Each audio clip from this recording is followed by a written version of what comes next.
Hey, if you got this part of the video, you caught the live unedited edition. What we're at? Home Gadget Geeks. Okay, that's where we're at today. That's the podcast that we're at.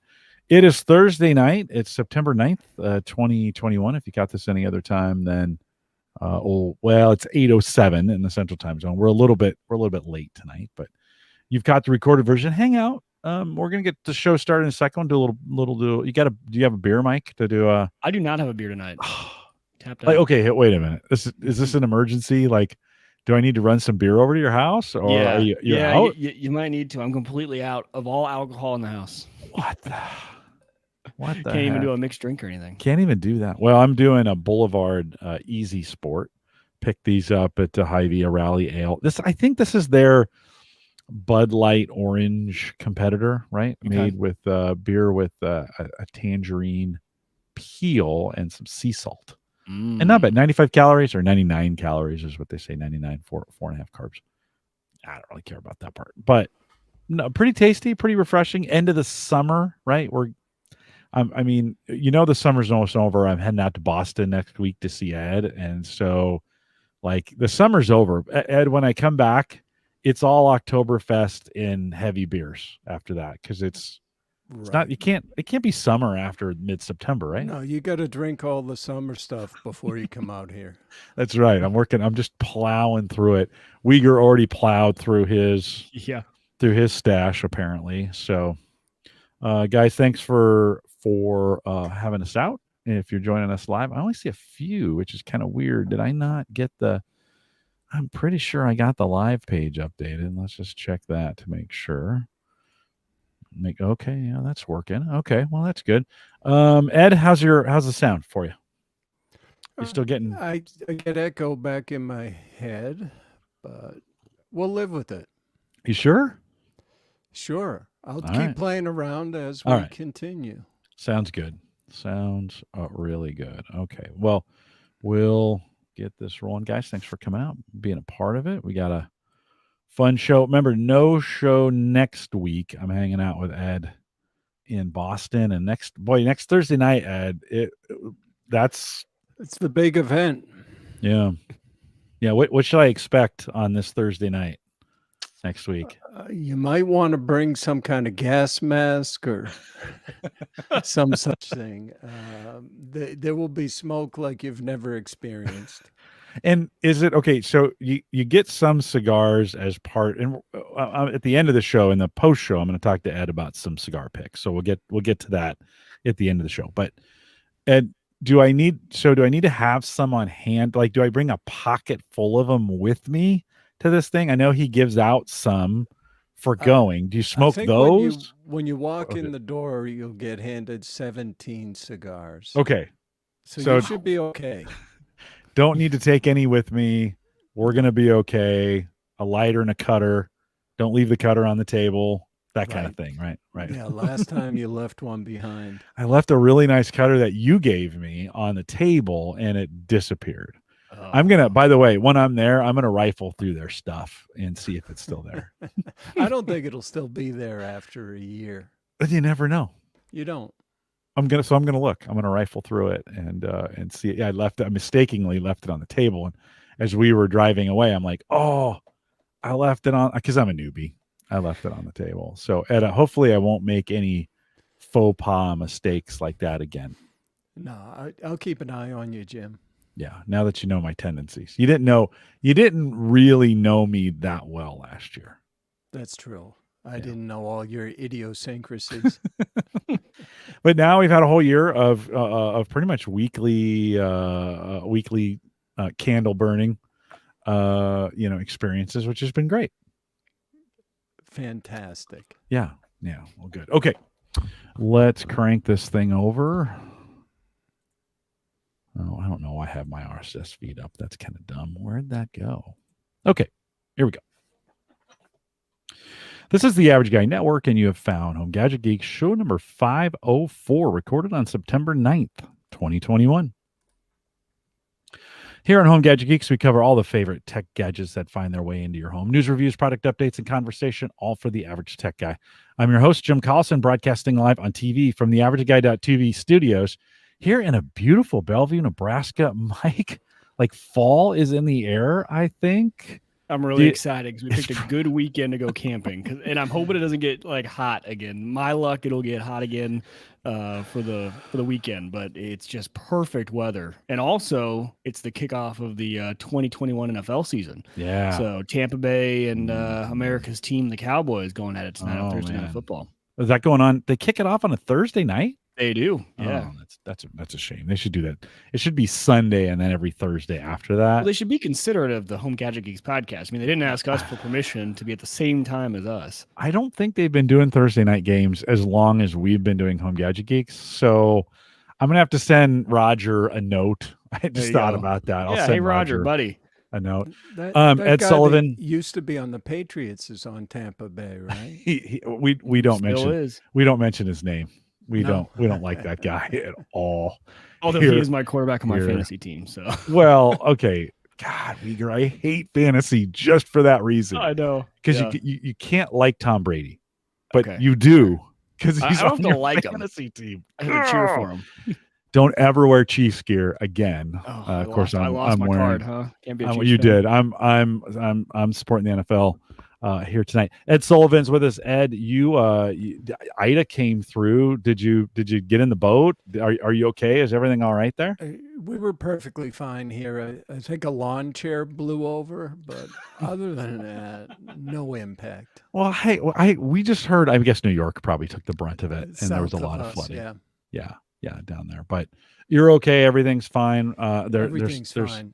Henry is headed your way apparently too. Another hurricane. Is it going to be okay I'm flying in Tuesday. Is it going to be okay for everything? Looks good for your arrival. Should be in the 70s during the day, high 50s at night. So nice fall weather for you. Will the leaves be, because they always say Boston in the fall, right? And so we're a little early north. You may see some.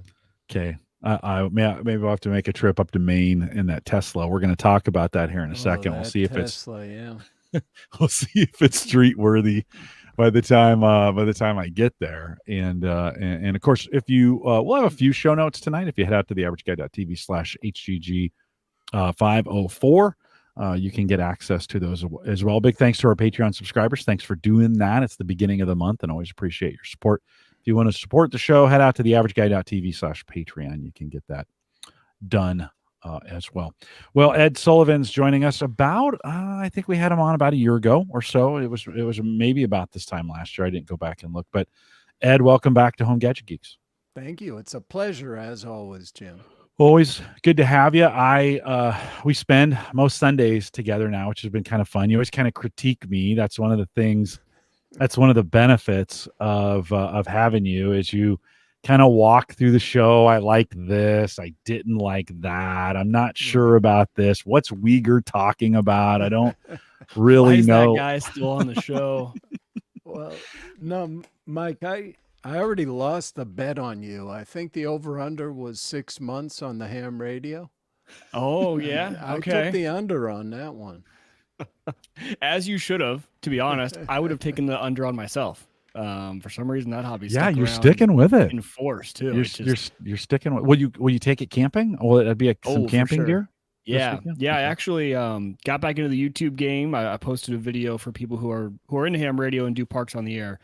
New video over on the channel. So getting that back up, and part of that is going to be this weekend, is making a few videos on taking your gear portable, how to do all that and set it up and have fun.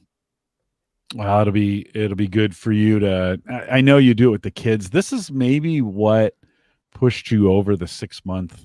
So Ed lost the bet, was that you started doing it with the kids, and that gets like, that kind of changes thing. All of a sudden, you're like, well, now I got a reason to do this, and it's. I think it's more fun, right? You kind of have more fun with it. It is. It's more fun. It gives us a reason to get outside and go to the parks, right? Because parks on the air is a thing. So it's like, Hannah's like, oh, hey, if you want to go and get on the radio and the kids will have a good time. And then now my oldest just asked me yesterday, he goes, when I'm older, can I have a radio and you can be on the radio? So who knows if he'll actually still be interested when he actually gets to the age where he can pass the test. But we'll see. I was talking to some other guys in the Facebook group, and they said their kids as young as 10 years old have taken and passed the technician test. So who knows? Might have them take the test in a few years here. Yeah. Yeah. You never know. It's a fun, if you get that family thing, that kind of sticks for a while. Yeah. Kids, they may stick with it or not, but run with it while it's working, right? Yeah, and it's one of those really expensive hobbies to just give up. Like, you got to put a lot of money down to get in a ham radio, so it's like you better stick it out for a little bit. You've had some expensive ones you sold before. Let's just be really clear about that. That's valid. So that's valid. So, well, have fun as you're going out this weekend. I'm glad you could join us. We're going to talk about Ed's Tesla troubles in just a second. I complained. This might be kind of an old man complaining show. I'm just going to say it. I'm just going to warn you guys up front. Uyghur, you can join in. I mean, there's things you can complain about as well. And listen to the curmudgery. I'm glad it kind of worked out this way, because this has been one of those weeks. I've always complained that week after Labor Day, right? That's the first Monday in September here in the United States. We celebrate Labor Day. It's really not about working. Oh, we've turned it into that. Oh, it was really about unions to begin with. That's why we have celebrating organized labor. But everybody, we take it off, whether you were part of organized labor or not here. And I always swear to God, Mike and Ed, you're long past this, but maybe this was the trend when you were working. The day after Labor Day seems to be the start of the, oh crap, I've got to get some stuff done before the end of the year. Today is the day we start it. Like, sleepy through June, July, August, nothing going on. Can't get anybody to answer your emails. You're trying to get stuff done. Tuesday, Mike, does it feel like, Carson, does it feel like it's just amped up a little bit? Yeah, a little bit. You kind of realize, oh shoot, summer's over, and whether it's sales goals, whether it's whatever it is, it's all of a sudden things need to get done. We have a lot of documents we got to get done by year end, and so that taxes and things like that are all good. So yeah, there's just always stuff. And I think my email count this week ticked up quite a bit. Just makes me grumpy. Ed, you're not dealing with that now because you don't care and you get to do whatever you want. But did you notice that trend back when you were managing in IT? Oh, always.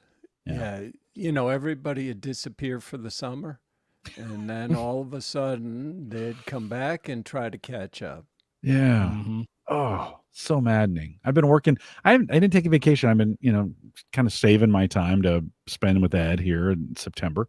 Some other things, the time I want to take off. So I didn't take off this summer. And it's just like, I've been here.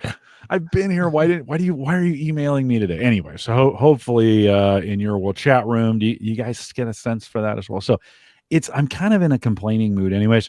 When I first got the Subaru, it's got Apple CarPlay in it, but it's the wired version of it, right? And very few of the car manufacturers have moved to or have updated their software to go wireless, and they can do that.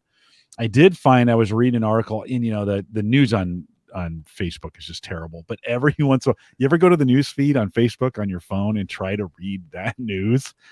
It's awful, right? It's just sketchy and terrible. But there is a CarLink Kit 3.0 wireless CarPlay adapter that is out there. And so, Mike, Ed, I want to, before we dive into the Tesla, it's $100, $125. Like, is it worth it, Ed? I'll throw this to you. Is it worth it to me I get in the car and I plug it in, and then it kind of starts working, versus just getting in the car and being able to leave it? And the difference is $125. I don't know. I think your Tesla has wireless CarPlay, but if it doesn't, would you do this, or would you just plug it in? So, Jim, I spent 35 years working in technology. When something's working, leave it alone. You're inviting a whole new problem, and you're going to sit there and it won't connect to your wireless gizmo now, and you're going to create problems. And it's pretty big. It's like the size of my phone. Like, it's the adapter is like this. So now I'd have two phone things, and I don't really have a good spot to put it in the car? Mike, give me some advice. Do I, for $125, do I go wireless? Because it's so convenient. You can leave the phone in your pocket sometimes to do it that way. But well, that's the path I was going to go down. Before you told me about the size of it and do you have a place to put it, I was going to say go for it. I recently, so I still have a 2009 car. So for me, I just have a lot of Bluetooth in there. But the one thing I did get was Spotify was offering. Spotify has their own little, I don't know, like a little 3-inch display interface that you can put on your car, especially for cars like mine that are old school. And being able to get in my car, just leave my phone in my pocket, turn on my car, and then interface with Spotify, because that's what I listen to all my podcasts through and everything now, without getting my phone out, and it resumes back from where it was, and it shows up there. It is nice, and I know a lot of people too, when they get in the morning and they don't have to plug anything in, and it just starts playing their podcast, whatever they want to do, is nice. 125 is a little steep. I think I've seen those before. I mean, those aren't necessarily new. Those have been around for a little bit. So I would do some shopping around, and there are, I think, smaller versions. So I think you could definitely find one for probably about $50 to $75. That's a lot smaller. Okay. Maybe that's the key. Brian says, to add to your statement, Brian says, or fix it until it's broken. Well, it was one of those, I saw that ad and I was like, maybe. And then I'm like, I'm basically buying another phone. That's, not as expensive as that, but I'm basically buying another phone that is, in size. And then I'm going to have my phone, and I don't know. So I probably won't. I think I'm going to take Ed's advice. He's shaking his head. No, I'm going to take Ed's advice. Don't go down that path. See, I work at a company where the CEO's mentality is, if it ain't broke, break it. He wants like innovation, right? Do all this stuff. So that's the environment I live in on a daily basis. So I probably come at it from a different perspective. Let's see, Tesla's got that covered, Jim. They just don't have CarPlay. Oh, really? Teslas don't have CarPlay, really? No.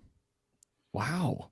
Yeah, how's that happen? That surprises me. Well, it's probably the battle, it's probably Elon versus... Right. I think that would be a deal breaker for me on a new car. Yeah. No Android Auto or CarPlay. So what do you, for entertainment purposes, that kind of stuff, what do you do in your Tesla? They have their own entertainment selections. Yeah. Okay. That's a little surprising that they're not, that, you'd think they'd have their own and CarPlay and Android Auto, but no, huh? No. Okay. Well, that's a bummer.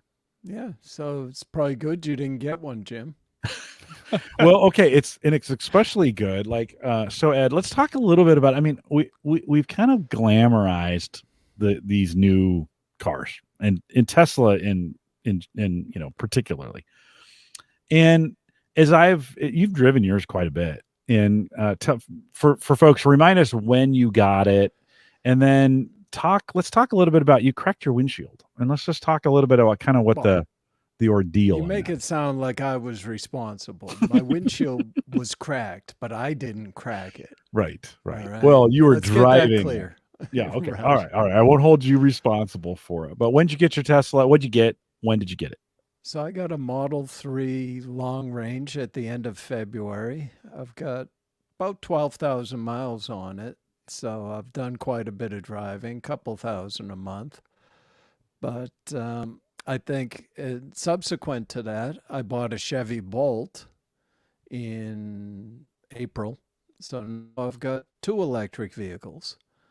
And the conclusion I've come to at this point is that electric cars are still for early adopters. Right. It's not something the general public should necessarily be jumping on. My experience with the Tesla right now is, okay, my windshield was cracked 2 weeks ago. And if I'm lucky, in 3.5 weeks, I might be able to get it fixed. So. And why? Why so long? Couple different problems. Mm-hmm. I'm lucky in that within 50 miles, I've got 4 Tesla service centers. Even with 4 Tesla service centers, any appointment is about 3.5 weeks out right now. And they do have Tesla mobile service, but they don't do glass repair. So when I originally saw, okay, it's out 3.5 weeks, I looked at SafeLight for glass. They said, oh, we can come out and do that in 10 days. So I booked that. And then a week later, they told me, yeah, we got to cancel your appointment. We have to get a windshield from Tesla, and it'll be 2 or 3 weeks before they ship it. And then come to find out, they had already submitted the claim.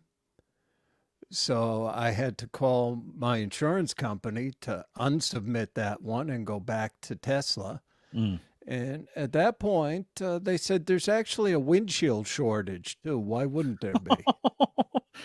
And not just limited to Teslas. You know, I started Googling a little bit, and yeah, a lot of people are having trouble sourcing windshields, depending on the vehicle. Mm. But I think overall with Tesla, the problem right now is that their sales are far outpacing their ability to service. Now, the good news is they don't need as much service as regular cars. But, you know, a friend of mine got in a little fender bender back in December of last year with his Tesla. And I believe it took 8 weeks to get that repaired because they had to order parts. And Tesla's using all their parts to build new cars. So I don't think they've really built up any kind of inventory on spare parts. So it's been the best car I've ever had while it's functioning. But I think most people wouldn't be prepared to put up with some of the idiosyncrasies of getting it serviced. Yeah. Now, and you know, Brian says in the chat room, you know, I said he had a rock hit his windshield and cracked the Tesla when he was on a road trip over the summer. Insurance company, which was State Farm, took care of it in about a week. Brian, where are you located? But Ed, I think the point of this is, I mean, if you're listening to this show, you're probably okay. Right. The question is your mom and dad, or you know, your friends who don't, you know, Ed. Okay, so I cracked my windshield and I want to call somebody. Like, I want to talk to somebody about this. How does that go? Tesla doesn't talk to people. They're not that kind of company. You have to submit your request in the app. And then I wanted to call them to see if they actually have windshields in inventory. And they really just have a message saying, talk to us in the app. And it can often be, you know, 2 to 4 days before you even get a response in the app. So it's not a smooth service experience. It kind of reminds me of like the idiosyncrasies and things you have to deal with when you are a self-hoster, right? When you self-host Nextcloud instead of using OneDrive or Google, right? It's like, oh, well, I got to deal with the updates, and when things go down, it's on me, and it kind of takes a while. It's like, okay, do I put it up with it for that cool factor and some of the benefits of it? Well, and then I was all excited because I went back and looked, and there was an appointment for 2 days in the future. So I said, I'm grabbing that. I gave up my other appointment to get that. Then a day after that, they came back and said, yeah, we don't do glass at this service location. So I had to rebook my other appointment, which put me 3 more days behind where I had been. So I think the experience just won't be uniform depending on where you live, how many people own Teslas in that area. So it's going to be a while before they have the capacity to service all of these. It's sometimes just wild, though. They have cars that can drive themselves is what they make, but their booking software doesn't know what services are done out of which service centers. That's the thing that really aggravated me, because they specifically ask service category. I said glass repair, and they offered me an appointment where they don't do glass repair. Yeah. I mean, Elon should have sent out one of his robots to talk to you, and then you could have You could have talked to it, and then the robot would have left. And Yeah. at least it maybe would have known. Are those the robots they're going to train to actually drive the cars so that Right, we have full self-driving, right? right, right. That But which is kind of ironic, right? That it's like, well, it's really hard to get full self driving. We're just going to let the robots do it. Well, couldn't you make that do it in your car? Anyways, so Tesla's a new company, so I did buy an electric car from an established automaker, yeah, Chevrolet. how's that? How's that going for you? Well, it's been recalled. And The why whole car? why in particular? Well, as it turned out, they had done a recall on the 2017 to 2019 because some battery manufacturing defects caused your car to burst into flames or some such thing. So I was buying a 2021, which they said are not affected by the recall, until 3 months later when they said, yeah, those are also being recalled. And they've shut down their production line and are pointing the finger at LG. And last I heard, they have zero confidence that LG can manufacture defect-free batteries.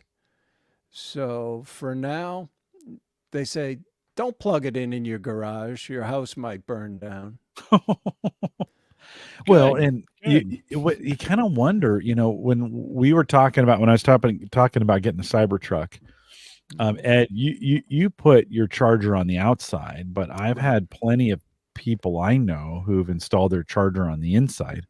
Mike, that kind of gets me thinking like, okay, so if you have a car and then their advice is, well, until we figure this out, you might want to park it outside. What if you didn't put your charger in a place where that would Well, work for Jim, you? their Right? recommendation is if it's inside, don't leave it unattended. So I guess you'd just sit there and watch it charge for 10 hours. Yeah. Yeah. But I mean, so Mike, that's kind of something to think about, right? I mean, the placement of that charging cable so that you could go, I never would have thought of that, of being able to do it in and out of the garage, you Well, know? and I'm doing that soon. So Yeah. even though I'm Yeah. not getting the truck till next year, we're finishing our basement, and so I'm having him run the electricity while he still has access to all Yeah. the open unfinished basement because our panel's downstairs. And I didn't even think about that. I mean, I was just going to go to the inside of the garage, especially because honestly, if the recommendation was to park it outside in Nebraska, we get enough hailstorms. I'm not parking my brand new truck outside all the time. Plus, vandalism, people breaking into cars. Like I wouldn't do it. I would just say, no, you can take back my truck. Well, so far the Mach-E's don't burst into flames, so Well, that's maybe good. All right. the Lightning might be okay. Yeah, a first gen all electric truck. I'm sure I'm signing myself up for a lot of headache, to be Well, honest. you probably, I mean, Mike, I think this is, as Ed and I were talking about this, and no, you're thinking, I mean, I think you're sold on this. Yeah, I'm pretty sold. Well, I haven't put in the orders. They contact us in the fall to put in our order. Okay. So I have the reservation. I can cancel that, but then I'll be ordering it. Well, when's fall here in probably a month or two. Yeah. Well, or now, I mean, I'm going to Boston. Yeah. And it's Boston in the fall, so it has to be the fall coming up. Yeah, So I don't know when they'll contact me. I just think, Ed, you made the decision to put that thing on the outside, right? The outside, would you, if you wanted to charge it inside, would you just drag the cable inside? Is that what you do? You could certainly do that. Yeah. Yeah. I mean, for me, I've got two cars that live outside, Mm-hmm. and both of them are the electric cars. Right, So it right. was just simpler. Yeah. But Mike, are you getting the Ford Charger eventually? Yeah, so I'm just having him run the wire up there. I need to look into exactly what I need him to run. Right. Because I think I'm gonna have to put in the full. I'm not an electrician. There's the word for it, right? The thing that essentially, because that truck, it can go in reverse. It can power the house. Yep. And I know that requires a special addition to the panel. I gotta look in that. I don't know the word for that. Whatever it is. You're talking about the adapter. There's a kind of adapter, right, that you need to have. Yeah, there's a word for it. It's essentially let powers flow well, the you need opposite it- way. Oh, You need a transfer switch Transfer switch. That's the word Right. I was looking for. Okay. Yep. because if you don't have one, then you could potentially backfeed electricity. Yep. So, yeah, I haven't looked at the specs on that. I don't know how many amps they're expecting. which Yeah, will I determine don't the either. I wiring. know that the Ford truck is going to, if you get the extended range battery, it's going to come with the charger that does the whole charging the powering the house thing if you needed to. But I'm not sure on the amperage draw. I think it requires 2 circuit breakers. So it's going to take up 2 slots, but not really sure. 40 amp, maybe. Yeah, probably a 40 amp. I bet it's more. Yeah, You think so? Yeah, It wouldn't that much surprise me power. if it's a 60. Yeah. Okay.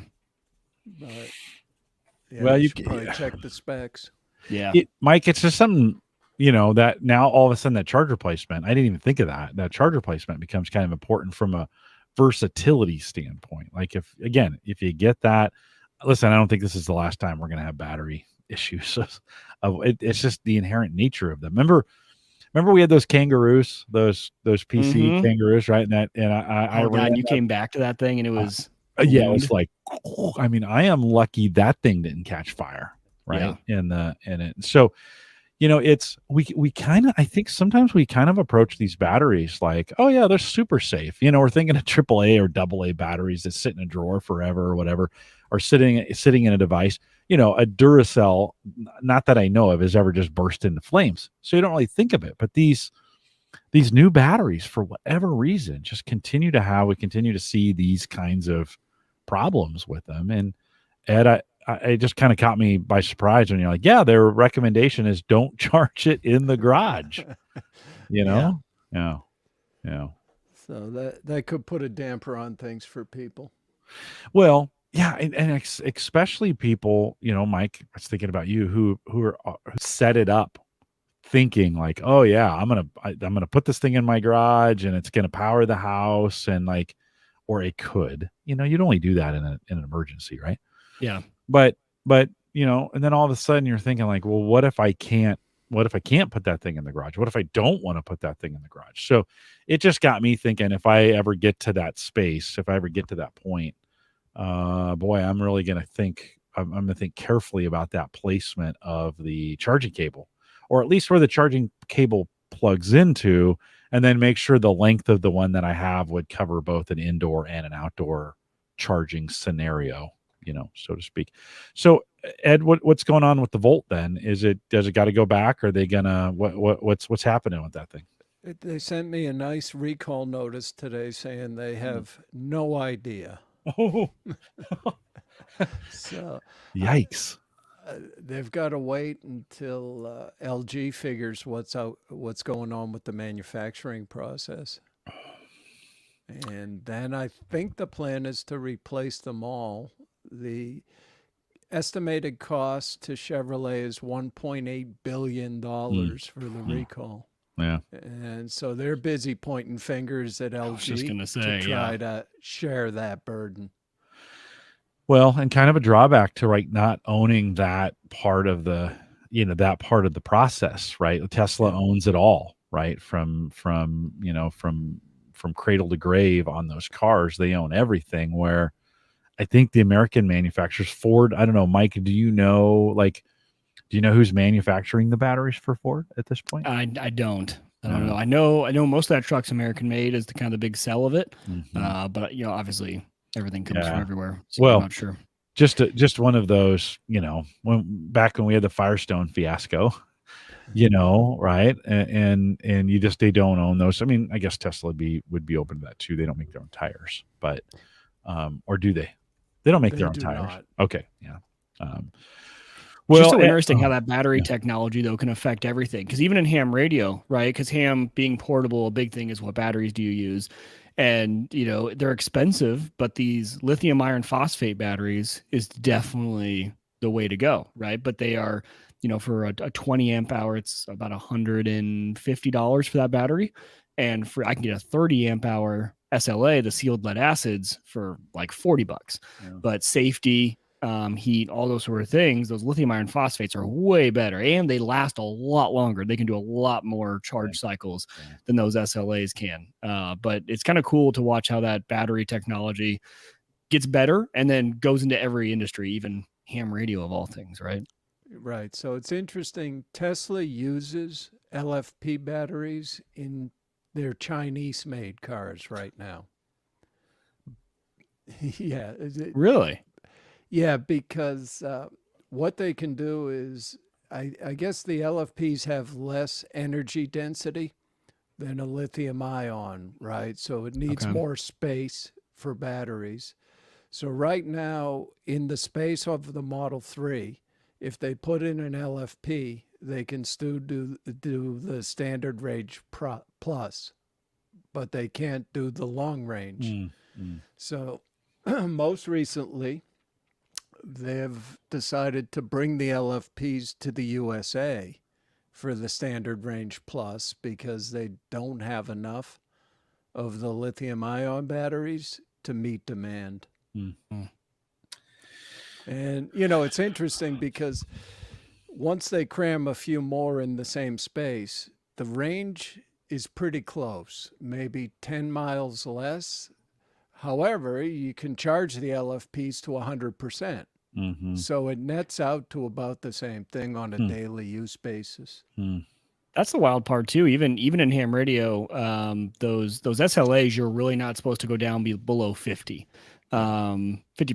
right? So if you get a 30 amp hour, you're really only getting 15. The LiFePO4 batteries, you can go all the way down. So a 20 amp hour is truly almost 20 amp hours when you're running those batteries. All things that, of course, I learned everything through ham radio, but there's just those benefits of things you don't really think about. Well, I'm watching some, YouTubers that are doing solar, they're all off grid folks doing this stuff. And they're always talking about their batteries. They got some pretty advanced battery stuff. And they're always saying, yeah, we try not to let the batteries go below 50%. And I was kind of like, well, if that's the case, then don't you really only have half the batteries? Like if you yeah. Right? I mean, Yeah. am I wrong in thinking that's definitely true. That's why you need so much, really, because you're not going to drain those past 50%. So what's the point? It's like if I need double the batteries because it's going to be more than double the cost if you go with the new style batteries where you can go down all the way, right? So it's like seems crazy to me. I could pay for double the amount of batteries and still be in less than I would if I went with like lithium iron phosphate or the LFP batteries. Yeah, I mean that's the interesting thing. Everybody's clamoring for more range. Yeah. But that means more battery, right? More weight that you're dragging around for all the time you don't need it. So weight and cost. Well, and I wonder where we are from a weight to power ratio. In other words, or weight to distance in this case with the car. I wonder where we're at from a mathematical standpoint where like theoretically does that max out at some point? In other words, do you get to a point where you just can't squeeze any more distance out of the weight? And then it's only a matter of having more batteries? I don't know, Mike, what do you think? Well, it's funny. I didn't get through the whole video, but there is actually this guy who ran that exact scenario and did all the math on YouTube. And I think it's about a 45-minute video where you can really get into, he compares all the different cars, the different battery technologies they're using, their range, the weight, truck compared to car. All of that, because there's so many factors that go into that. But you're right, Jim, there is kind of this weight thing, right? And then what style of car is it? Because the trucks can hold a lot more batteries, not as aerodynamic though, and they weigh a lot, right? Whereas the cars don't have enough space to hold the battery, but they're more aerodynamic. So it's like, I thought, man, what a simple question. Then he started getting in the video. I'm like, oh yeah, you're right. Like what? It's really complicated because as you add more, but the answer is going to be how much can we squeeze into a smaller space, right? Yeah, well, I mean, both. I mean, to your point, the utility. Yeah, well, the weight, not only the battery, but the weight of the vehicle and its utility and what you're using it for. I mean, this, as we start talking about this kind of screams for, like, in the 70s, you weren't around, but Ed and I were in the 70s during the gas crisis, right? When everybody's, gas was 35 cents and then it went to $1 and everybody panicked. Today we'd laugh at that, but different days, right? We began to think through this mass transit thing. Like a lot of the city's mass transit initiatives come out of the fear of that oil crisis, right? That started then. If we'd only known what a crisis it wasn't at the time, but okay, like we burned plenty of fuel and there's still a lot more there. But kind of makes me wonder. I mean, as we make this switch over, a lot of this technology is really still being driven to drive the individual, right? To get a person from point A to point B. And when you're thinking about battery power, it's way more efficient carrying weight. Like it's way more efficient inside a train or inside a bus than it would be inside a car with one person, right? You would get more weight moved for the value. I don't hear, like, we are definitely not moving in that realm here, at least here in the United States, on thinking Well, and about. especially here in Nebraska, right? Yeah. But the one thing I've been wondering is, I don't see any reason, like, why are we not closer to, and maybe we are, to like every new house build, new home? Why does every new home build not have solar just built in, battery panels? I mean, if you really think about it, if electric cars are going to be the future and electricity consumption's up, like that should just now become standard, because we could all just be self-sufficient on power pretty easily, right? Like I mean, the cost is going to go up. So I mean, it's going to be on certain houses and not others. But you look at those Tesla shingles, even, right? Like the power shingles that looks like a normal roof. And maybe I think maybe the reason they're waiting is because they're probably, those solar panels are getting better and better. And so maybe we don't want to make the investment yet until we get to a point where we know these are going to be, okay, this is as good as it's going to get for the next 5 to 10 years. We're probably advancing fast enough right now that that's why they're not moving quickly on getting all those on the roofs. Ed, are you in a good spot at your house currently there in Mass to put solar panels? Why not? We got way too many tall trees around. So, we went and looked at it, but I think it would have taken, 40 years for it to pay for the investment. Yeah. Just based on the amount that we could generate in our location. If say they cut the trees down, which is another problem, but say they do, and you have full sun, would it be worth it then? I think it would be viable at that point. Yeah, maybe plant some shorter trees. Or so you kind of live in a forest, which is kind of cool, but it does, Mike. I have the perfect house for your scenario where my roof already faces south. Like the majority of my roof faces south. I could put that whole thing in solar panels and it'd be great. So I'm kind of with you, at least on new construction or maybe some old construction. I think we're getting there. I mean, I think we're starting to see the other caveat to that is solar is really still a 10-year investment, right? I mean, they're not really guaranteeing these panels longer than 10 or 15 years. That's not very long from a roof standpoint. So you replace your roof and you put solar panels on it. And if 10 years later, you're like, the panels really aren't working that well anymore. Do you leave it on there just as a roof, hoping that it's well, I think once the infrastructure's there, panels aren't expensive, right? Like I don't think panels are really the expensive part. It's really the battery, getting the installation done. Yeah. Because and for me, the thing I think about is I think it might be a little less than 10 years now, depending on your electricity usage. But if all of a sudden I got 2 electric cars in the garage and just everything's starting to move to electric, I think that number comes down and down, right? Because now that's powering my car. Instead of me paying for electricity for the car, instead of me paying for gas. So you start to run all that. I've been thinking about, is it worth it? And there are still there's some decent incentives right now that you can get tax wise. Nebraska just put that. This is why you probably want to get this put in, right? Nebraska just put in the incentive. OPPD just put in is it $1,500 or $2,000? What's the? I don't remember the amounts. It's right around there though. It's pretty good for the charger, right? To be able to put that in. Yeah.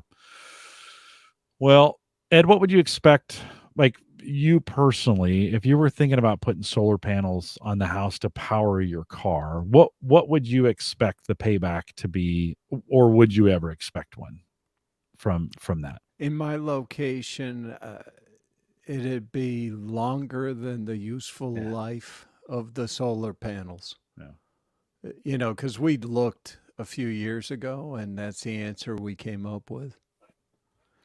So unless it was just we want to spend money to save the planet, it made no sense for us. Well, and I don't know how environmentally friendly they are. The batteries alone are a question. The solar panels, we put all these wind farms in, and then somebody went, "Hey, are those things recyclable?" And they're like, "No." they're just literally burying these things as they break at this point, and you're like, oh, maybe somebody should have checked into that before we put a billion wind farms up in the U.S. Joe says in the chat room, all that power has to come from somewhere, and he's referring to all the power we're starting to draw, right? For right from somewhere. Our current grid can't handle 100% electrical adoption. True. Well, the good news is supply and demand. Going back to our first conversation, is Ed, there's not enough, like they can't even sell enough at the moment. I mean, there's high volume, but it's kind of like trying to get an Xbox right now. Like, yeah, you want one, but you can't get one. Right. And I think Tesla's in a similar boat, right? Yeah, I think the most recent US numbers I had was 2.3% of new cars are full battery electric. Yeah. So it's still negligible. Well, and especially for, I don't know if you've experienced this with the non-Tesla, but what I've been really trying to do my research on is the charging grid station for non-electric, and the Electrify America ones. They're just, all the reviews I see is people like, yeah, you got to pull into one, then you got to try every stall because it'll fast charge for a little bit, and then it'll all of a sudden go down, and there's just apparently a bunch of issues with that. It's not good. That's what I've heard. I was watching a video today of, I think they did 1,000-mile trip with it was an Audi Q5 or something versus a Tesla versus the Mustang Mach-E. So overall time, I think that the Tesla was about an hour and a half behind the Audi, which is about what you'd expect with some charging thrown in.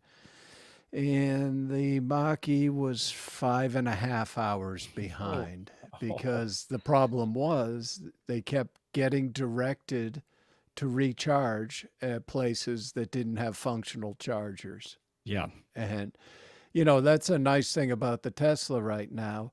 I have real-time updates on all the superchargers. I can look and see, okay, there's 5 stalls available right now here. And, in a Ford, they don't have access to any of that real-time information for how busy chargers might be or whether they're even functional.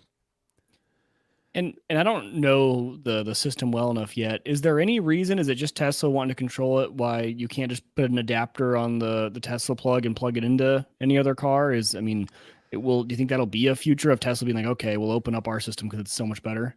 Well, they say they're opening it up in Europe next month. Oh, really? Europe's a little different because they're not using their proprietary connectors on the cars in Europe. I think probably Europe said, you're not going to do this, right? Right. But Elon says they're opening it in the U.S. as well. Okay. And that would make a huge difference. I believe the real reason is they want some of that infrastructure money. Right, the $1.5 billion. But, they'll have to figure out the whole adapter thing. And also, what kind of app. Because they don't want to get into probably just have a Tesla non-owner app. Right. Where they can, set up all the billing. The challenge becomes a lot of these cars don't charge as fast as Teslas do. So if you look at my Chevy Bolt, the limit on that is 50 kilowatt hours versus 250 on my Tesla Model 3. So if you start having Chevy Bolts parked at superchargers, that's going to make some Tesla people kind of angry. And 250 kilowatts is I've gone to those chargers and you'll get that for maybe 5 minutes or something. It just can't charge at that level for a full charge. That baffles my mind too, because that's the other part. So I think we've been watching some of the same videos. I've been watching a lot of road trip in electric car videos and how they go. And, one thing you learn is that apparently after, I don't know what, it's like 80%, there's no point in continuing to sit there and charge past 80 because it drops down in speed. So charge up to 80, drive to like 20 or 25%, and you kind of stay within that range, which is interesting when you think about the range. Then kind of becomes, okay, well, 60% of that, because you're not going to use the top 20 and you're not going to use the bottom 20, right? So it's about 60% of that if you're doing a really long road trip that you need to charge the middle. Yeah, I mean, I've never stayed at a supercharger longer than half an hour. Okay. You know, it's diminishing returns, but you know, I think it's the same as a cell phone, right? You plug in your dead cell phone and you're up to 50% in the blink of an eye, but Yeah. that last 20 is going to take the overnight. So I think you just have to get used to that. It's easier with Tesla because they have so many superchargers. With, you know, Electrify America or something. Actually, their fastest chargers are 350 kilowatt, but I don't know which cars can even take 350. I don't either. You know, I'm glad I have a gas car right now. Just to be honest, like you know, Ed, I was considering driving out to see you, you know, for this time too. Like with everything that's going on with the airlines right now, and it just seems like I think everybody's lost their minds right now. Like you read the news and you're like, is there anybody sane? Anyways, so I thought, you know, it'd be easier just to drive out there. I drove out there last time. I could get there a little bit faster. I took the scenic route last time. I drove through some beautiful countryside, but I decided to fly this time. But thinking of that, I'm so conditioned to think like, okay, when I fill up the tank, I get the same power all 400 miles, right? And I need to find gas between here and 400 miles, and I'm fine. And then I'm going to take 5 minutes to fill it up, and then I'm going to go again, right? And it's just it's been, as we've talked about these problems, that's a difficult shift for me a little bit more like, okay, Ed, if I was going to come see you in a Tesla, if I'd had that Tesla truck and I was going to come see you in the Tesla, maybe a little more planning and maybe a little bit longer to actually make that trip, make that trip work, right? Right. So the range on mine's, if it's full, is 353 miles. Yeah. And the reality is, I don't know about other people, but I like to at least stop within a 4-hour travel window for something, right? Right. And 4 hours is on the highway at most, you know, 250 miles, something in there, depending on how fast you're driving. So I've stopped for a cup of coffee, plug it in. By the time you're back in 20 minutes, I'll get, you know, 200 miles. It's just a different way of thinking, Ed. You know, it's just a different way of thinking a little bit. It does just, I've been doing it so long on gas. You know, you just kind of boom, pop in, whatever. I know we probably make the same bathroom breaks. We probably do the same, right? It's the same thing. You just got to plan it a little bit differently. Well, and Tesla does a good job with it, right? If I plug in something, it'll tell me, okay, stop at this supercharger for 17 minutes and then stop at the next one for 32 minutes. So, you know, it doesn't seem to be a big hassle, but I'm not doing that all the time either. Right. And I make those trips once a year. Mike, you're constantly, though, you're headed south quite a bit, right? Yeah. I mean, so we do a lot of trips, most of the trips we do all the time, even Kansas City, the farm, all those would be well within range, actually probably of down and back with the truck. So I would be fine. But the one thing my wife, because we had a lot of conversation about this, like we're like, okay, so if we're really going to do this, but with young kids, our stops are always over 20 minutes. Yeah. They both got to pee. They take 10 minutes to pick out a snack. They fight over the snack. And then, you know, they got to pee again because they finish their drink by the time they get to the car. Like those stops just take a while with young kids. So I'm like, it's going to be really no different for us. And then also too, taking the portable charger with you. And when I get down to my parents, get down to the farm, plug it in. I don't care if it's fast or slow, and it's getting some juice, and it doesn't really provide too much of an issue. The one thing I am concerned about with the Ford Lightning in particular, being a first gen, is some of the reviews I saw about the Mach-E and some of those, the software is nothing compared to Tesla, meaning, yes, it's going to map out your stops for you. But at the same time, number one, like Ed said, you can't tell which ones are good. But number two, it doesn't take into account things like elevation, right? Am I going uphill for a long ways? Temperature, right? Because temperature has a big impact on batteries. So if it's warm, it's good. If you're cold, you're getting some terrible range. And so I don't think Ford has the knowledge yet enough for that. They're not as experienced as Tesla is. So those are the few of the things that's slightly making me hesitate on pulling the trigger on this come fall. So we'll see. But the great part about that too is all of that is over-the-air software update available.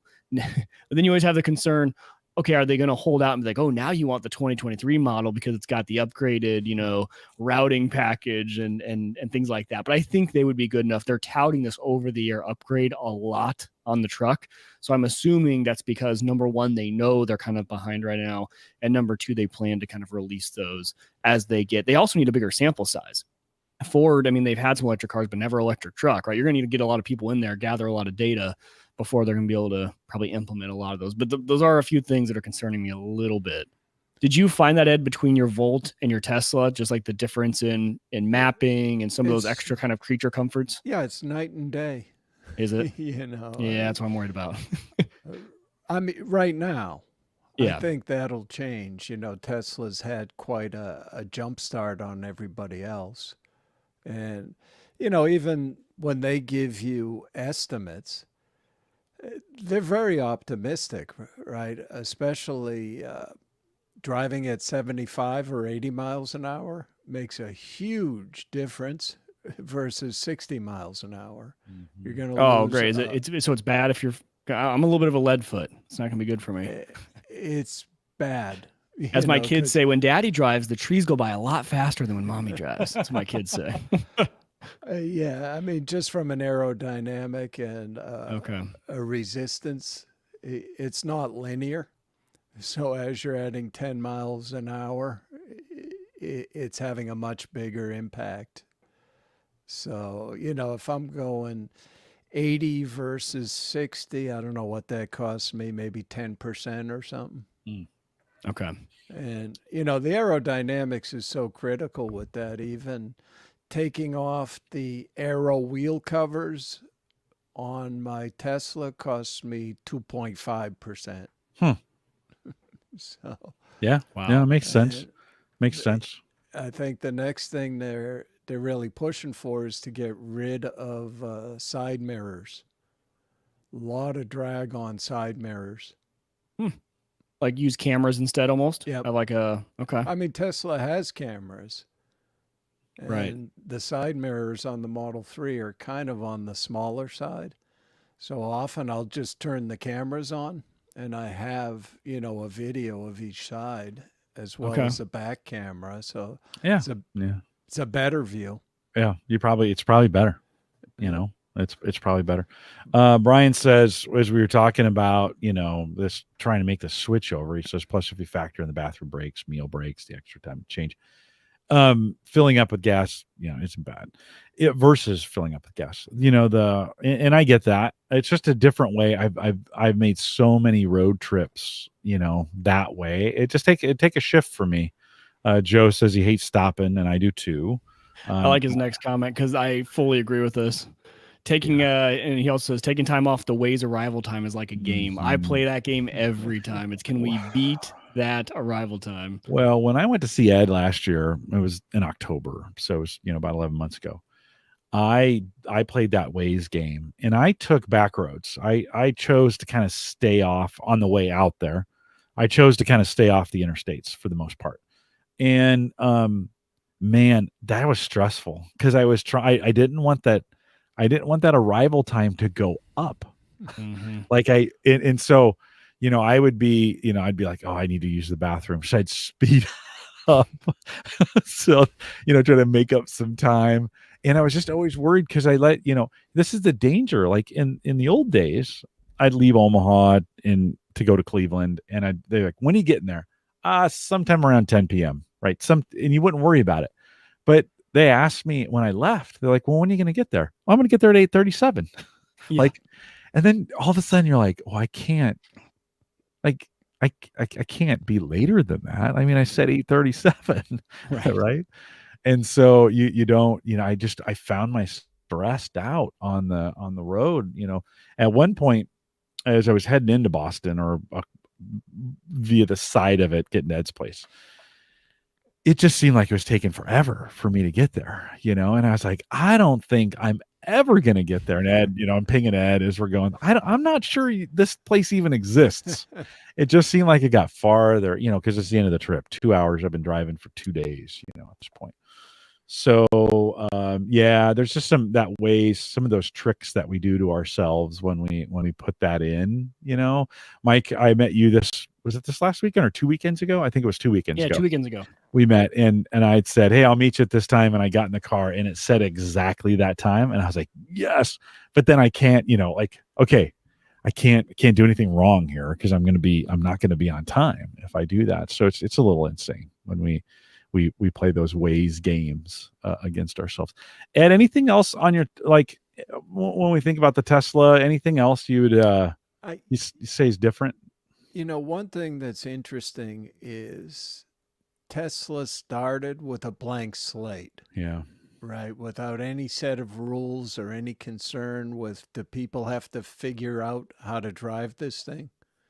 If you look at most of the other manufacturers, they're trying to make it as similar as possible to driving an internal combustion engine car.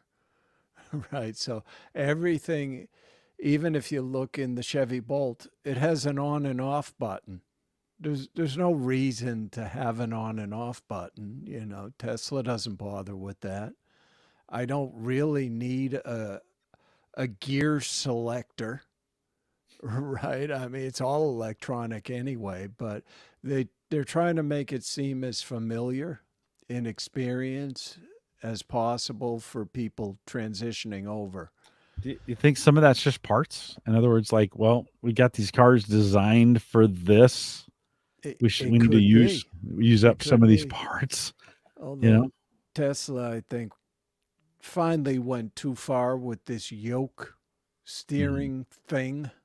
You can't really call it a wheel. It's not a wheel anymore. Mm-hmm. I mean, great. I think the yoke makes a lot of sense for race cars, but they don't spend a lot of time parallel parking or right. It really seems, if you watch any of the videos of people using it, it looks very awkward. Yeah, no, I'd agree. It's a whole different experience, right? From especially looking back and keeping your hand on the wheel. Do things change as eventually they'll get it right and they'll get self-driving working and self-parking? And does it park itself now? Will it parallel park itself if you ask it to? If you have a lot of patience. Yeah. Yeah. Because it's really slow. Yes. Yeah. Yeah. It doesn't want to run methodical. It does not want to run into anything. It's being safe. Yeah. But do those controls become even less important in a world where it's driving itself for the most part? This is Elon's theory. He's even talking in the $25,000 model, maybe they won't put a steering wheel or pedals in it. Just get in it on the screen, tell it where you want it to go, and it goes. Sure, this is a great dream, but yeah, level 5 autonomous driving is a decade away at the earliest, probably longer than that. There's just too many situations. I don't think they're going to get it right for quite a while. Yeah. And, because oddly, Elon's been calling this full self-driving for so many years that I think he started to believe it. I think America started to believe it. I think if you ask most people today, they'd say it drives itself. It's a self-driving car. Isn't that what Tesla does? Mm-hmm. Well, calling it full self-driving is a little bit misleading. I mean, Mike, you're a lawyer. It sounds like a class action lawsuit at some point. Sounds like I should get ahead of that. It might be a good moneymaker. Well, this I don't know. This is not legal advice. Calling it full self-driving is pretty deceptive for what it is right now. Right. Well, Ed, it'll be interesting now knowing what would you make the same decision that you made back in the Oh, spring to buy one? absolutely. Yeah. I love the car, but it does have inconveniences that may come with it in terms Yeah. of servicing. Well, in what you said this to me when we were chatting the other day, and I think, and sometimes on this show we've been pretty Pollyannish about Tesla, and so, like it's been overly. I think we've probably overly hyped it as being, the Jesus of driving. And you're kind of like, okay, wait a minute. There are some things to think about, and for the average consumer, it may not be ready yet. And I think that's about what my position is when people ask me, how do you like it? I tend to tell them the things that they need to think about Yeah. instead of just gushing about the car. Right. It's Right. still, if you have no charging at home, you absolutely shouldn't be buying an electric vehicle. Hmm. You know, for some people, if they have always available charging at work, maybe they can get away with that. If you don't travel more than 50 miles a day, you might get away with just plugging it into a regular outlet. But I think you just lose so much of the value of owning an electric Hmm. car if you can't plug it in at home and have a full charge the next morning. Well, renters, right? What do, like, that's a gap, right? If I have a rent, if I'm It's a renting a pretty big place. gap. Yeah. I think we'll start to see in apartments and places like that, they'll start to, with new construction, I think, accommodate charging for renters. But right now, it's a tough thing to own an electric car. Mhm. Yeah. No. Right on. Well, I think it's a good conversation. We're going to spend most of our time, or we spent most of our time here, at least on the live show, talking about it, and it's some good consideration. I mean, I think I was ready, and then I wasn't. And Mike, you sound ready. And by the way, I think so. my intention, well, my intention here isn't to talk you out of it, right? My intention is to say, make sure you got eyes wide open going in Right. on this thing, Because, right? obviously Ford's got a great dealer network. But what I've found already with the Chevy is, yeah, you can get in there on an appointment and they say, oh, the one guy who knows about electric cars, he isn't here right now. So I think they've got a lot of training to do Yeah, yeah. to get the dealerships ready to service these things. I bought a hybrid, 15 years ago. Been It lasted for 15 years. I did replace the battery one time. It's been a great car.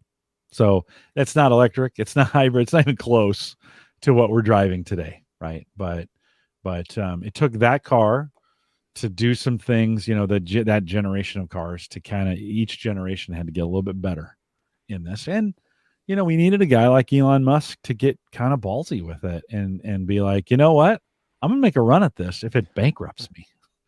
And he was willing to take the risks. Well, certainly none of the other big automakers would be doing what they're doing today if Tesla hadn't pushed it. Right. Yeah. No, for sure. And For sure. And I think that's how we know we've probably crossed over. I wouldn't say the edge. We still got a ways to go, but it's certainly here to stay. and Now, if we could just get that Bitcoin here to stay, then we'd be in good shape. No, I'm just uh, kidding. Jim, do you know who Sandy Munro is? No, I don't. Mm-mm. Automotive guy who he was an engineer at Ford for a long time, and now he's got a consulting company. Very interesting guy who covers a lot of electric vehicles now. Somebody was asking him today, well, why has it taken so long to get an electric pickup truck? They've been making all these other things. And it was interesting. He said it's really pretty simple. The automakers were petrified of electrifying pickup trucks because it's their cash cow. And he said, yeah, that was the last thing they wanted to do until Tesla pushed it. I can imagine. Yeah. Oh, they make a ton of money on those. Oh yeah, that yeah, they do. subsidizes everything else. Yeah. And even just think about all the service that the dealerships do on all those Fords, right? Because number one selling truck, and then you got all the service on it that you're making a bunch of money on. All of a sudden, you take away 75% of the service. Ooh, yeah. It is interesting, right? Because Tesla had the advantage of building from the ground up to sort of make sure they had profitability in the sale of the vehicle. Mm-hmm. Right now, traditional auto dealers make very little Mm-hmm. on the sale of a vehicle. It's all parts and service. Mm-hmm. Yeah. Yeah. Or incentives from the manufacturer, right? They played that game with the here's the invoice. Well, that's not really the invoice. Like, there's going to be a rebate on top of that you don't see. That's how they released all the invoice pricing. They're like, okay, well, yeah, it's true. That's what you paid. It doesn't matter when you sell 20 that you get 20 grand or whatever. It ends up being 50 grand back in rebates from them. It's probably a better way to sell, to be honest. It's probably a better way to sell cars anyways for dealers. It incents them to sell more and not, not sell one or two, but you need to sell 20 or 25 in a month to get that rebate kind of deal. It's also why you get those calls at the end of the month. Like, hey, we're willing to make a deal. They need to get their rebate incentive in and done. So, well, Ed, thanks for the transparency on that. As we kind of wrap some things, I've got a question for you. This is going to be we've never talked about one of these on Home Gadget Geeks before, but you and I have been talking about it quite a bit. It first started with an ant problem in my shed where Ed and I were talking, and there were ants everywhere, Mike. They were crawling, and Ed, was I a little distracted by the ants? Couldn't even carry on a conversation with him. I'd be talking and he's just looking up and over here and there. So Ed says you should just bomb the place. And I'd done that once before. So I did. And then there was just a blanket of ants. It's funny how many of those things can hide inside your stuff, right? Yeah. Literally a blanket of ants on the floor a couple days later when I went in there to kind of aerate the place. Then one day I opened the door and there was a little mouse on my keyboard, because I put a laptop out there with a keyboard and stuff. So there's a mouse. And he just looks at me. And I'm like, what are you doing? And he scurries off. She could be. They scurry off. And I was thinking, oh crap. I can't have a mouse. If I'm distracted by ants, Ed, imagine how much I'll be distracted by that mouse. I right? mean, the moles, you could barely live your life. You're right. No, you're right about that. I'm still kind of obsessed. I think I caught one the other day with one of the manual, it's got the 6 spikes on it. You pull it up and lock it. I mean, it's a torture device, right? It's against the Geneva Convention. I am pretty sure that the Geneva Convention says I can't use that thing, but I came home and it was down, and I wasn't going to dig it up to see. I just smashed it down and moved on. But Ed said he's got this kind of cool Rat Zapper. So I picked up this Rat Zapper on Amazon the other day. It's a little high tech in the sense that it's got this particular, and this is going to ask you about. This one is the one that's got the built-in battery. It gives you like 100 zaps, and then you kind of toss the thing, right? Oh yeah, I have replaceable.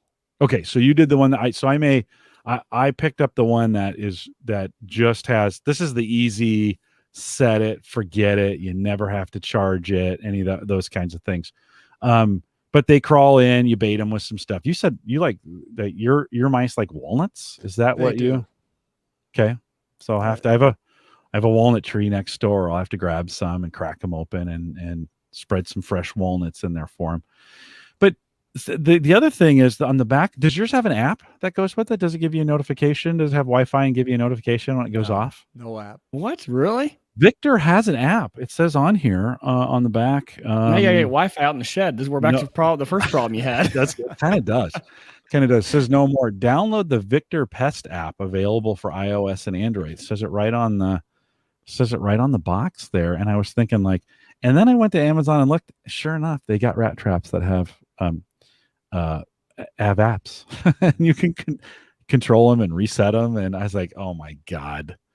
I'm going down a rabbit hole. The real question I have on this, well, one is, should I return it for the one that has the battery so that I can replace, right? So it works.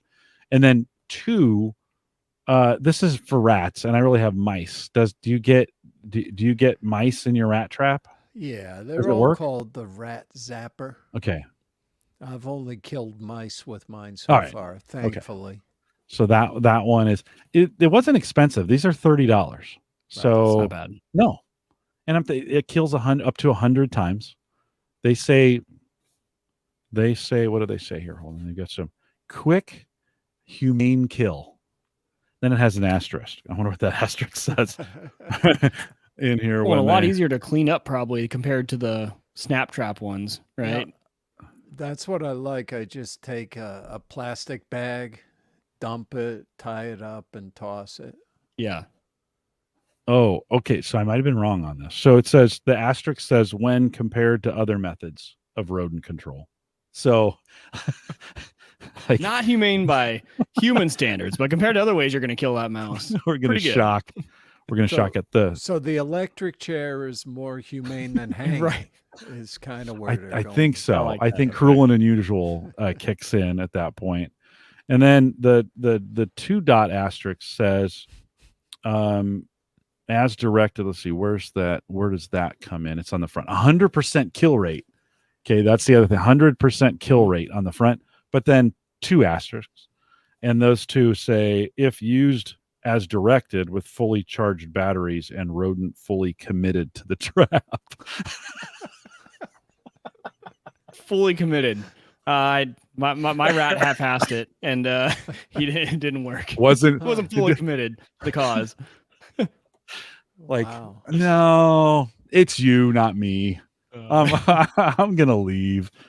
That Oh my sounds like God. at some point the legal team was reviewing the packaging. Exactly. Oh, yeah. We can't say 100%. Yeah. Yep. Unless the rat fully committed to it. And then kills up to 20.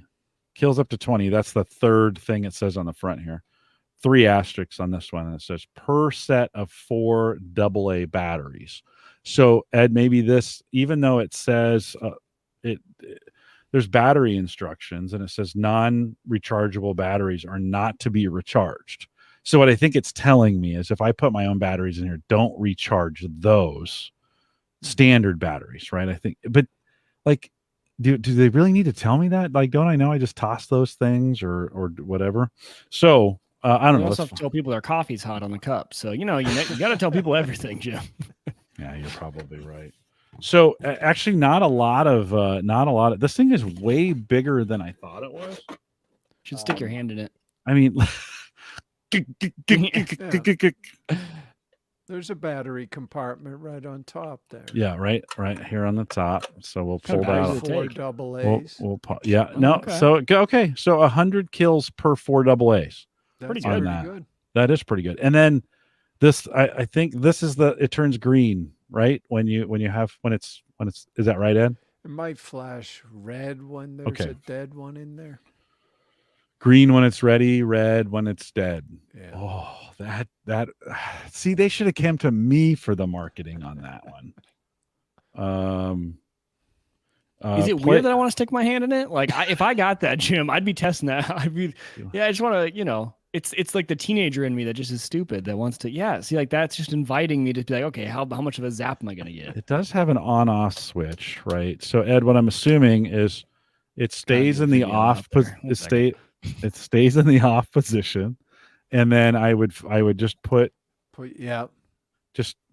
and then set it somewhere along a wall or something, right? And then turn it on. And that's it. Turn it on, and you're ready to go. I think it makes a little audible beep or something. Okay.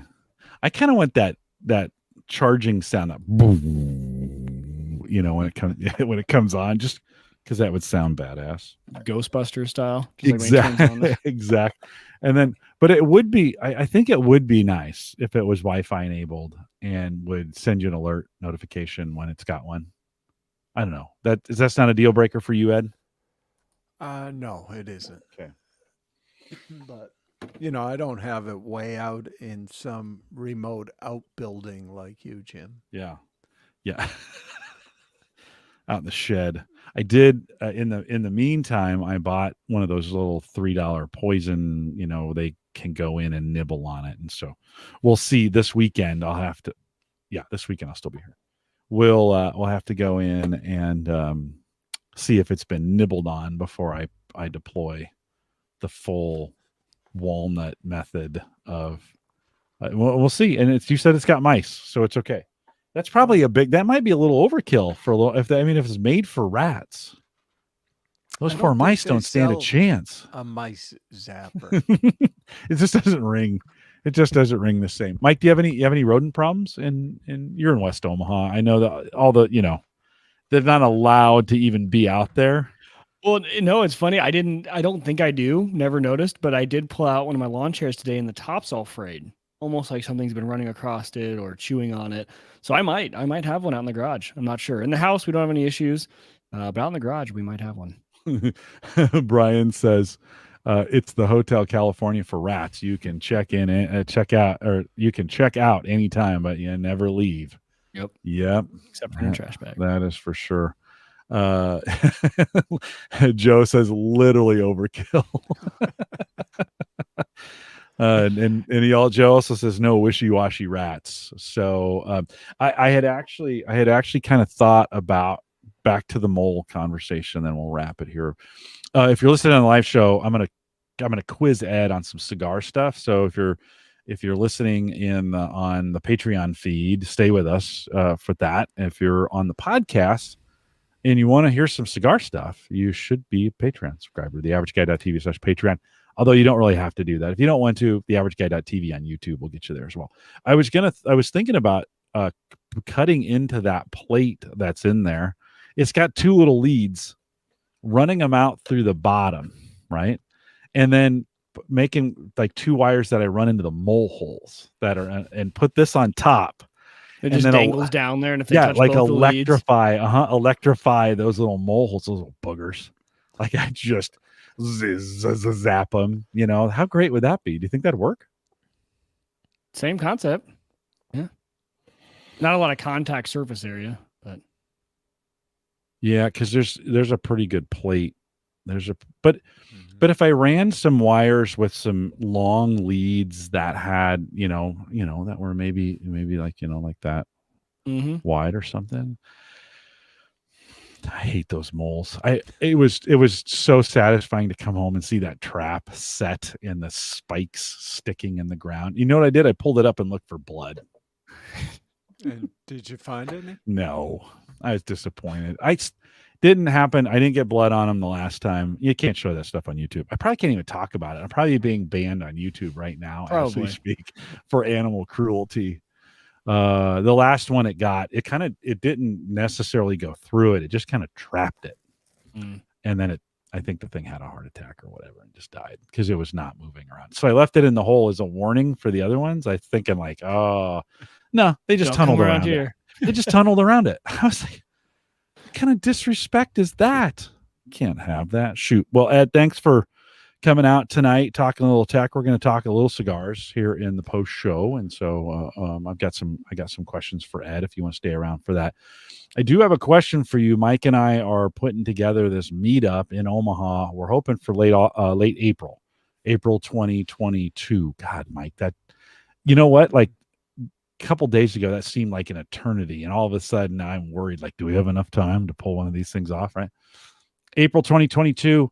We'd like to do a little cigar event at it. If you're interested, I'm just trying to get some numbers. And I didn't necessarily want to send out a big survey. I probably still will. But let me know. Send me an email if you'd be interested in joining us for that. Probably just be the evening of one. And probably just be one cigar. If you've never tried one before, Ed will be there to instruct you on how to get it done and some of those kinds of things. So let me know. Jim@theaverageguy.tv. I'd love to hear back from you to see if you're interested. Speaking of that, Ed, they came down pretty hard on me on Clubhouse tonight. Like, oh yeah, man, I got hammered. I was the guy who I like ruined the show. I just mentioned your name and they all started right in. The Cigar Authority does a Clubhouse every Thursday at 7 Central, right before our show. And Ed just happened. Well, Ed, that's the first time you've been on the Clubhouse too, right? Yeah, I can't be bothered with Clubhouse. So why'd they get all over you? What'd you say? Because they took away their bell. Like, when I was out there the last time, when I was on their podcast back last fall, Dave, he rings the bell. He says, light him up, light him up, light him up. And he rings this bell, right? And he asked me, like, what about the bell? And I go, it's a little, I didn't tell him I didn't tell him he had to take it away. I didn't tell him he had to stop using it, but he did. And then they just came down. Now you're the guy. Right, Ed? I'm not making this up, right? No. There's a lot of Jim hate over it. There's a lot of hate. Am I gonna be safe when I bring a bodyguard when you head out there? When I go back? Is you're with me? You'll be fine. All right, but bring a disguise. This is Bim. I've lost a little weight relation to since Jim. then. So yeah, no, this is his brother. Yeah, his brother Bim. Yeah. And this is the other Jim. This is not him at all. So man, I think the heat came down pretty hard. I was like, geez, I thought we were past this, guys. I thought we established I didn't say no bell. And listen, and for the record, to be the record straight, I also mentioned the colors were off. And nobody believed me on that thing. And then later on, Ed found out, well, yeah, the color balance was bad because one of the TVs was too bright. Right? Right. No, right, Ed? It's true. Yeah. And I actually pulled audio that clearly showed you did not say what you were accused of. That's right. And Dave told me, "Now bury that." It was Christmas time. You said Noel, not Nobel. You were just. That's right. That's right. That's right. He doesn't like the cans. He's shooting at the cans. Scoot over says Jim Collison, fun police. Yeah. Well, you know me. Always trying to screw people out of fun. So it'll be interesting to see. I'm kind of looking forward to being back with the guys, and there's some other folks that I've met in between that, and looking forward to meeting them as well. We are live every Thursday, 8 p.m. Central, 9 Eastern, out here at theaverageguy.tv/live. Big thanks to Christian over at Maple Grove Partners, still supporting us, and they're continuing to do upgrades over there at Maple Grove Partners. If you need secure, reliable, high-speed hosting from people that you know and trust, of course, that's Christian. So you can get plans as little as $10 a website, maplegrovepartners.com. Check it out and let them know that you heard it here on Home Gadget Geeks. He pretty much knows, but you can let him know. It's always good to when he hears, he's like, we got another Home Gadget Geek on there. And so if you need that help, he is there for you.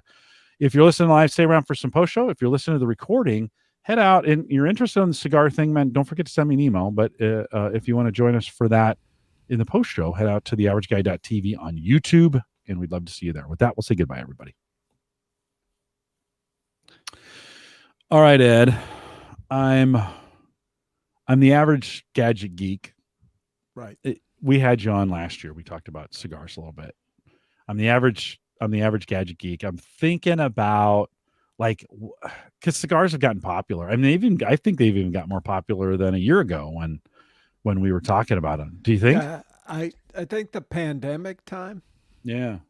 People have had more time on their hands, and definitely sales were way up.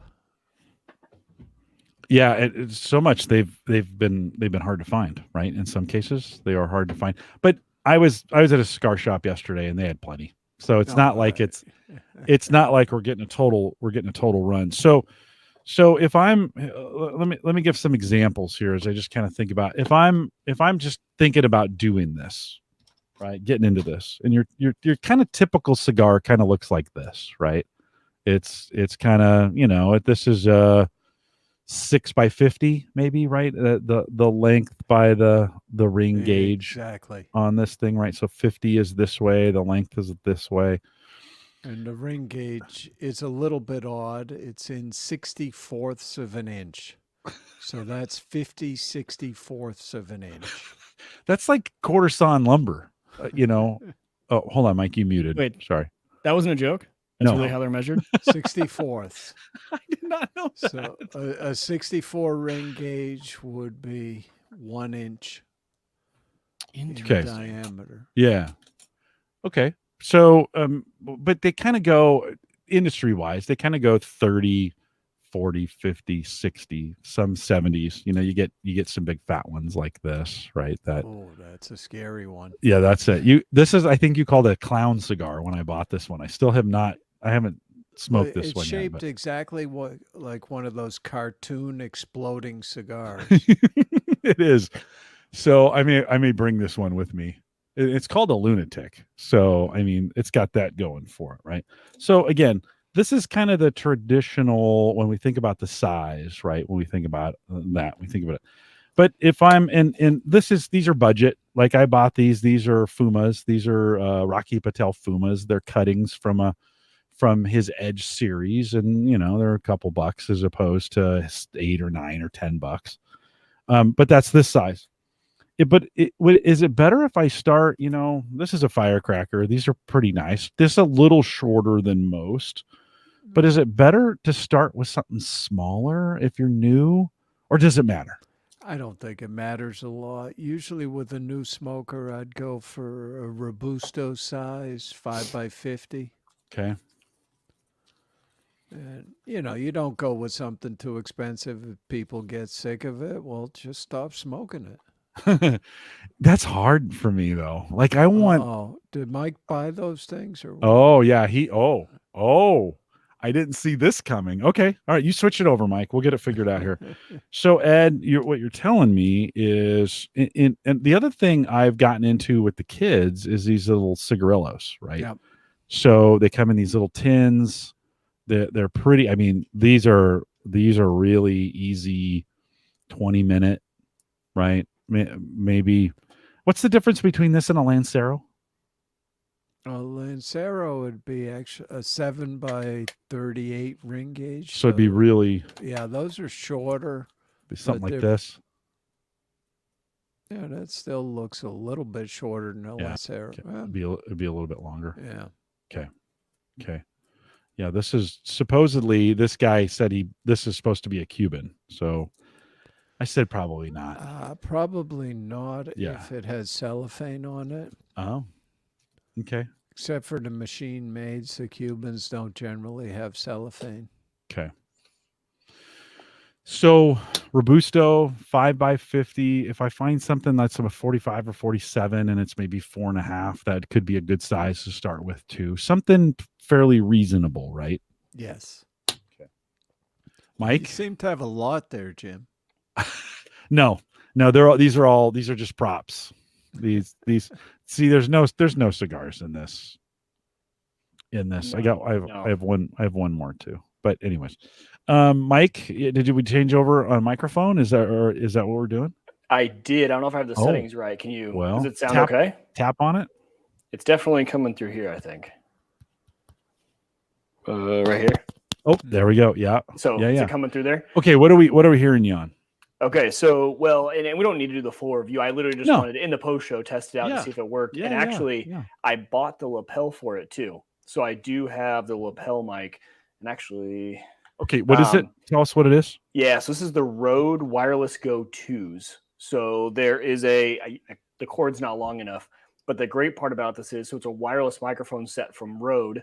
There's 2 transmitters, 1 receiver, so it can pull from both transmitters at the same time, which is really cool, wirelessly.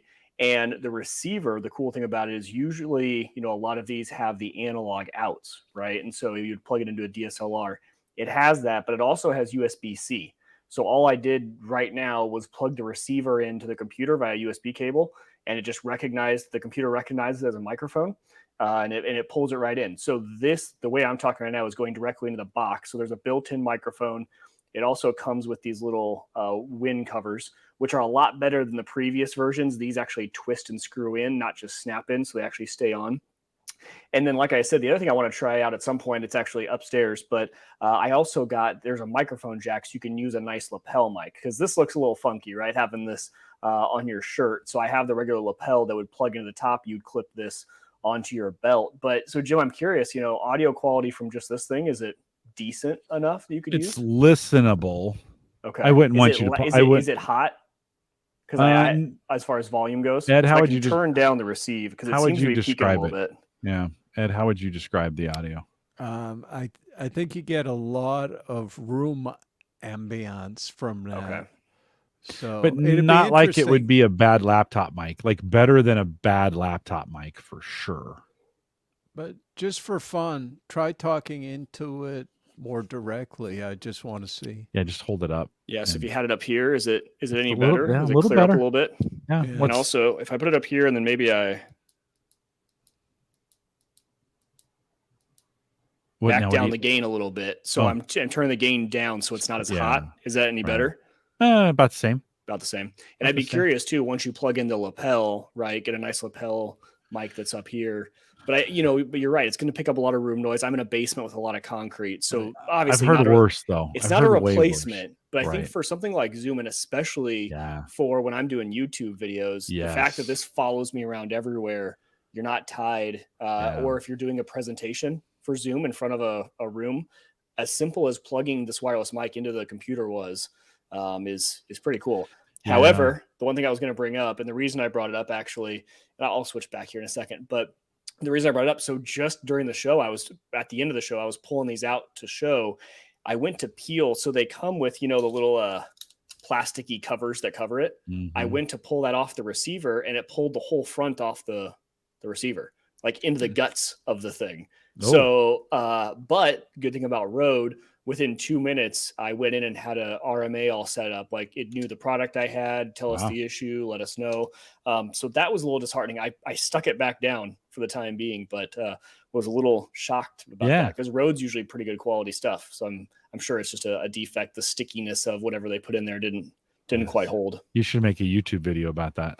I'm going to. Yeah, I'm making a YouTube video all about these this weekend. But the fact that you can have two at the same time, I've seen a lot of YouTubers, when they're at trade shows or they're doing an interview, hey, strap this on your shirt real quick. I'll strap one on mine. And now I have good audio between the two of us wirelessly without having to whip out a bunch of wires. So I don't know. I think they're pretty cool. I like them. They're a little bit expensive. These were $300. So on sale, $275 on Amazon. But for the amount of use I'm going to get for it, because I use my iPhone for all my YouTube videos. That's what I record with. Yeah. So being able to just quickly plug this in, and also that digital out goes into an iPhone, an iPad, Android. So you can use that USB-C out to Lightning, which is pretty convenient.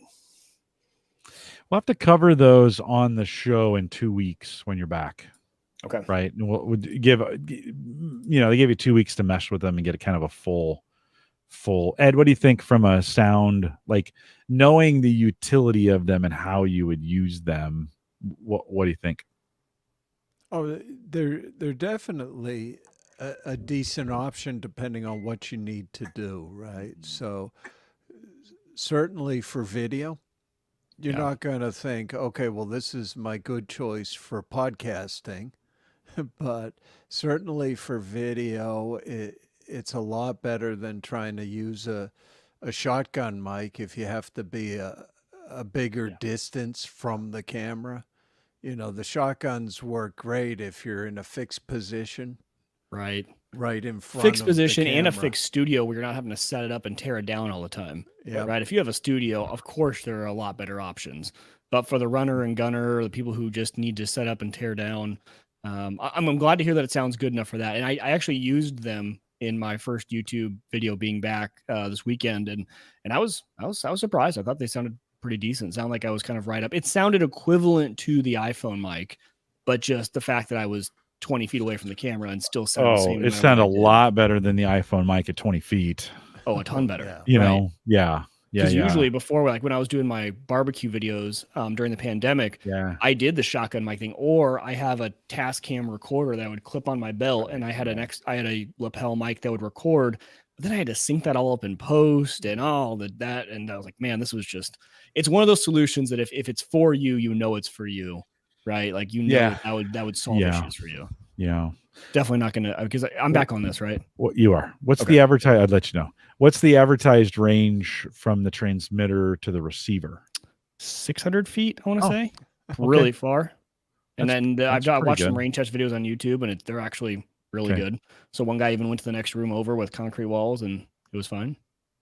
And the other cool thing about this version is you can also turn on-device recording. So even if for some reason you did lose range, it cut out, you got interference, you can always go pull the file directly off the microphone.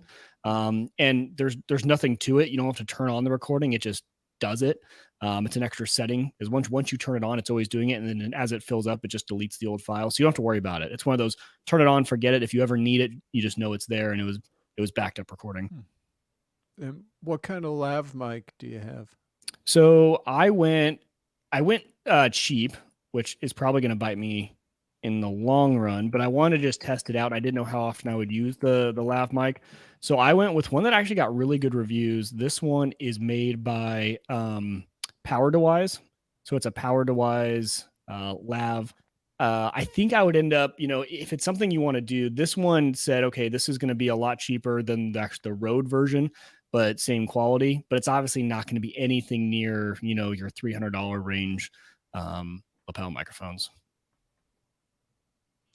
In that case, does the lav matter with running it? I guess it would, because it's everything. Once you get into the transmitter, then it's all digital at that point. So the lav would matter, right? A better lav is going to give you better sound than a poor lav. Oh yeah, for sure. Yeah.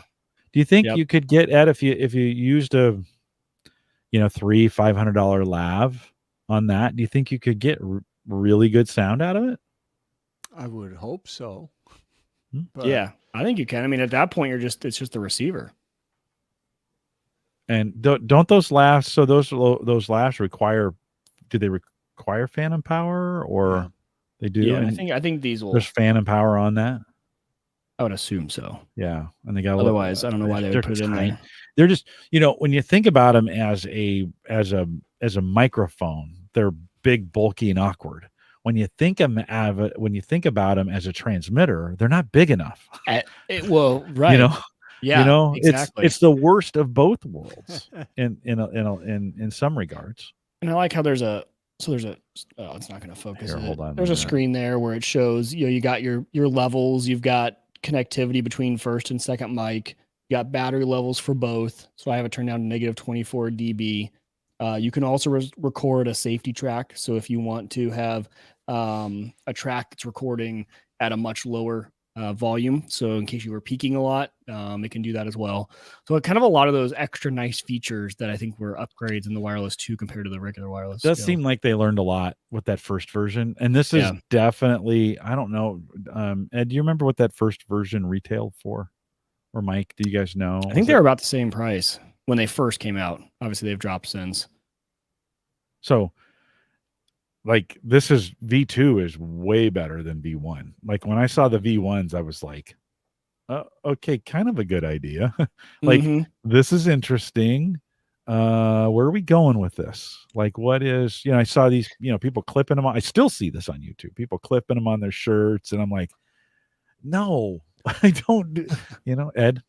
Yeah. I mean, I think your other options when you look at wireless solutions are just a lot more money.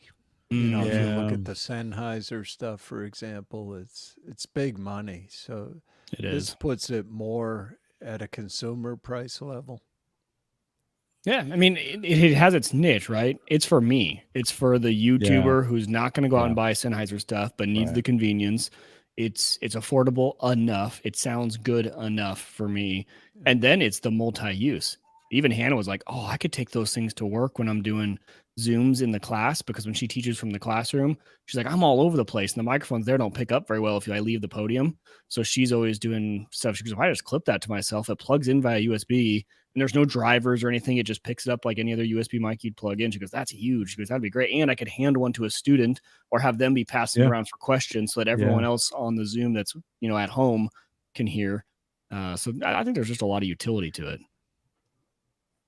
They used to make this ball that had a microphone in it, and you could love those things. You could throw it out in the audience, and then someone would grab it and could talk into it. It was meant to be in a large classroom environment where you could toss you could throw it at the other person instead of carrying the mic, Phil Donahue style over to the. Wait a minute, I'm coming, or to hand him the mic.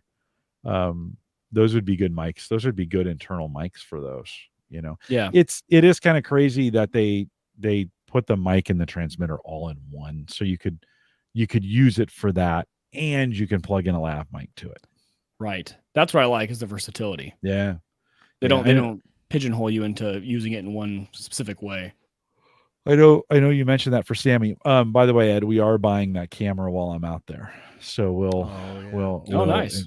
it's tax free up in New Hampshire. So that's not illegal or anything, is it? Right? That's not like, shady out of the back. It wasn't of until you somebody's. announced you were going to do it on the podcast. Do I have to report that somewhere? Is that legal? Now you do. No.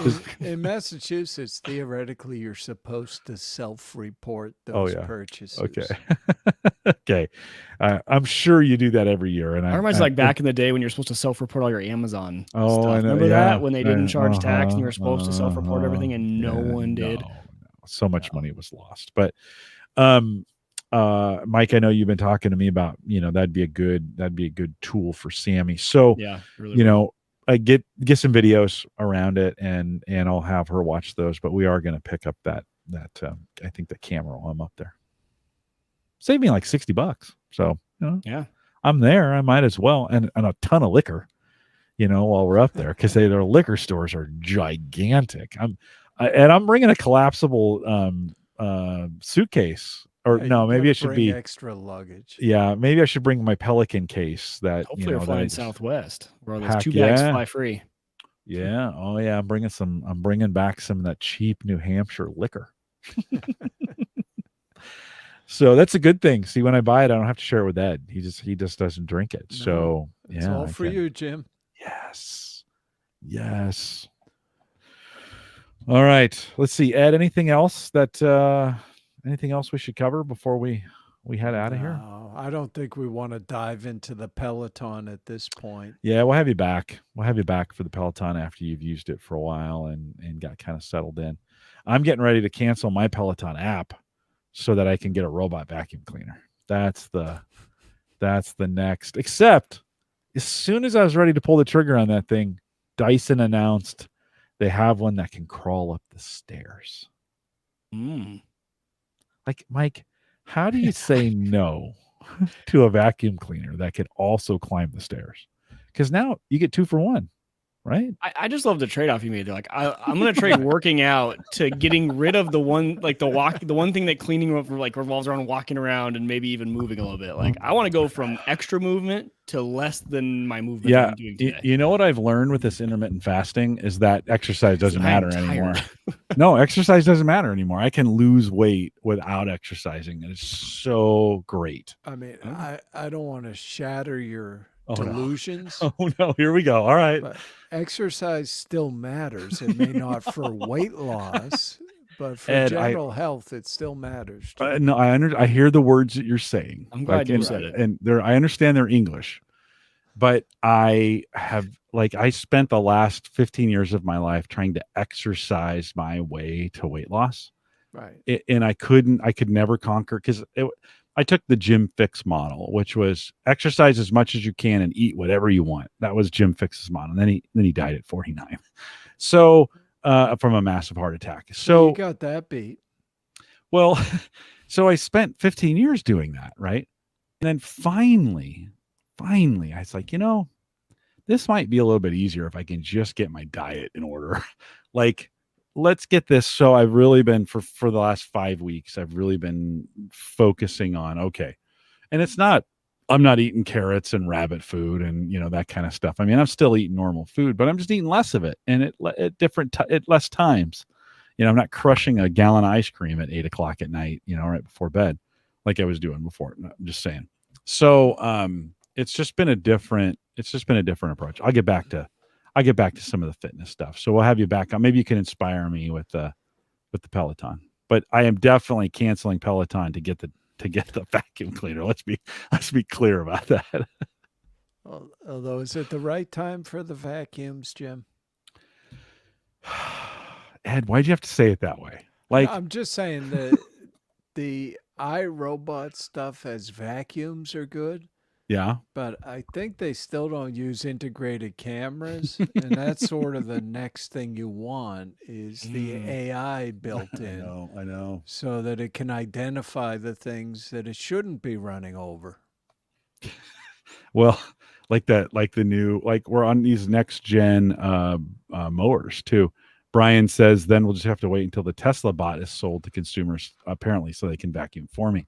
The new, like, they have a whole bunch of new mowers out too, robot mowers that have eyes, and they'll identify things and pets, and you're like, I hope those get better, because I'm really glad. Remember when I was debating, Jim, on going between a riding lawnmower and that? There's a few neighbors up the place that have them, and their yard just doesn't look good. Like, it doesn't do a great job. It leaves spots around the flower beds, and it's uneven a lot, and I don't know. You're probably right now they're not great. Are you saying Aaron Lawrence lied to us about that? Because she tested one out. And she said it was pretty great. Got that. I'll have to say that to her face. She's back in what, 2 weeks? She's back in a couple weeks. Yeah, okay, she's good. back in a couple weeks. Well, but here's the deal, Ed. Like, whether it's a vacuum cleaner or a mower, a robot, a car, like, at some point, by the way, I'm saying this to myself, not you. Mm-hmm. At some point, you got to pull the trigger, right? And just be like, because it's always going to be better the next year. Like, there's always going to be a thing. By the way, Mike, am I going from an iPhone 12 to an iPhone 13 when they come out? Is that what has to happen? Because Apple legacied the iPhone 12. You got a few years. Okay, all right. You got a few years. But Ed, it's that kind of thing, right? Like, I should pull the trigger on the $30 a month iRobot for 3 years. Because that's all it's going to last anyways. And by the time it's done, there's going to be another version of it that's got stuff that's better. And I'm just going to upgrade to that stuff, right? Do you have any rugs? I don't. Not carpeting, but floor rugs. We have no floor rugs. Apparently, if you have floor rugs with fringe, it just eats up that fringe and it's gone. Yeah, no fringe. No fringe. Yeah, here's what's stopping me. I have 2 floors and I want them both done, but I don't want to go $60 for 2 a month. Well, just split the weeks, or split the week up. Monday through Wednesday does the bottom. Then one time a week, you got to carry that thing upstairs. Yeah. Every Sunday you'll get some exercise. You'll get an extra flight of stairs in and maybe a 10-pound weight in there. Every Sunday. Curl it 10 times as you walk up the stairs. There, I got my workout in, and I can move the vacuum. It's no Peloton, but it's no Peloton. At least the floors are getting clean. It's pretty good stair. I don't know. It sounds like it's going to end in tragedy, but you do what you need to do. I asked my family, and they were like, "You're stupid. Like, you just vacuum." like you vacuum once a week, and it's easy. Just vacuum. Kind of thing. And I'm like, yeah, but that's not very cool. It's not cool. So I want a vacuum cleaner. Guys, if you're listening live, thanks for coming out. No live show, Mike. Don't forget, no live show next week. I will be enjoying. Ed, do I need to burn the clothes that I'm wearing after that evening, just because I'm never going to get the cigar smell out of them? You may not have to burn them, but you definitely want to bring a trash bag. Okay. Or 2 to isolate them. Yeah. Well, I found out last year I should just we smoked enough cigars in your car and other places that stuff was just, I put it in the bag. I was like, I got home and I was like, whoa, okay, we're doing this thing. So it's you may want to do some quick laundry before you head home, and you'll get a better welcome reception when you get there. Nobody cares about me here, so it's all good. It's all good. But it might be nicer for the folks that I'm flying with. Let's just put it that. They'd be like, "Why does it smell like a cigar shop in here?" Oh, it's the old guy.